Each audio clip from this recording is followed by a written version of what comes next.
Рот свой закрой, старая маразматичка.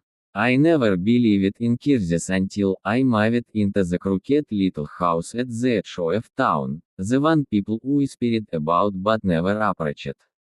It was cheap, suspiciously so, and I was desperate. The landlady, an ancient woman with skin like paper and eyes that gleamed too brightly, met him at the door. Her name was Galina Vasilievna, but the locals called her Marazmatichka, the senile one. I didn't care. I signed the lease and moved in. Don't go into the attic.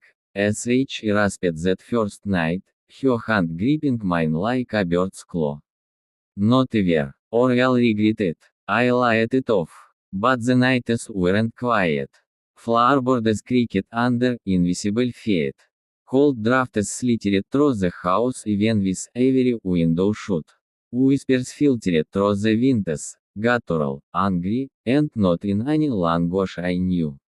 Every day, Galina Vasilievna come by. She'd shuffle in uninvited, staring at the ceiling, muttering. I almost caught her whispering to the walls in a tongue that turned my stomach inside out. One evening, I lost it. Рот свой закрой, старая маразматичка. Я не позволю о себя ноги вытирать ни тебе, ни кому-либо.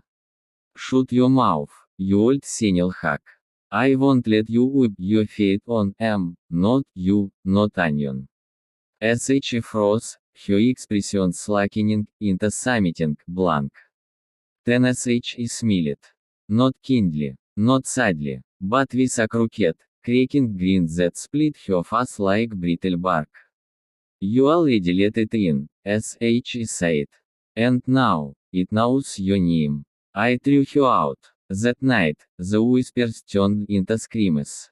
They come from the attic. I told myself it was rats, birds, a draft, anything. But deep down, I knew better. Something had hurt and it wasn't Galina. The next day, S.H. didn't come. That's when things got worse. My reflection stopped matching my movements.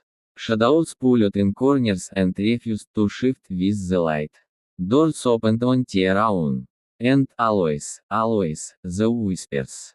They started saying my name. I called the town office to complain about the house. They told them Galina Vasilievna had died 3 years ago.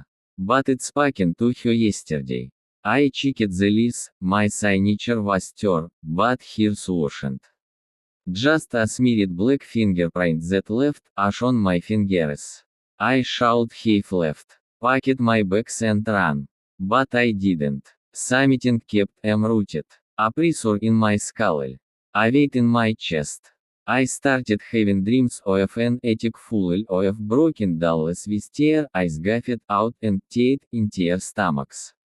One night, I woke up with my hands covered in splinters and a key in my fist.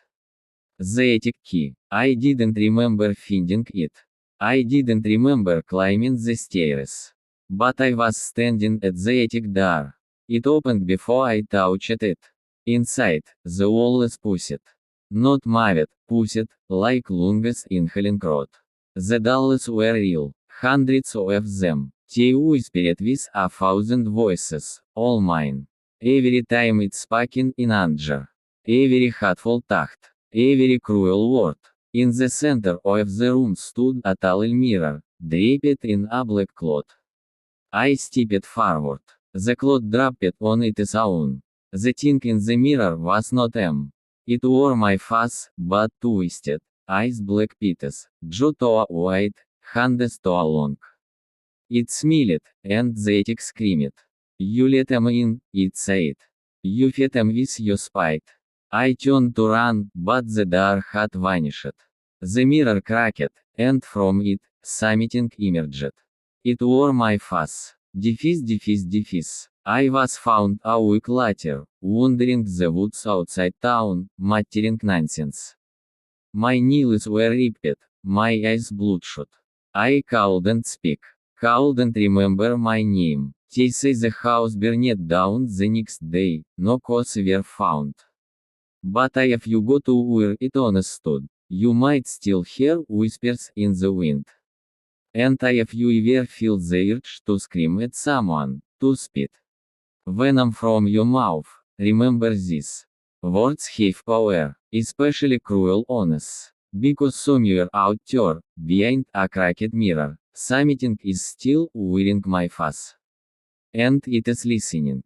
Defis. Let them know if you want a version with more psychological or supernatural focus, or a continuation.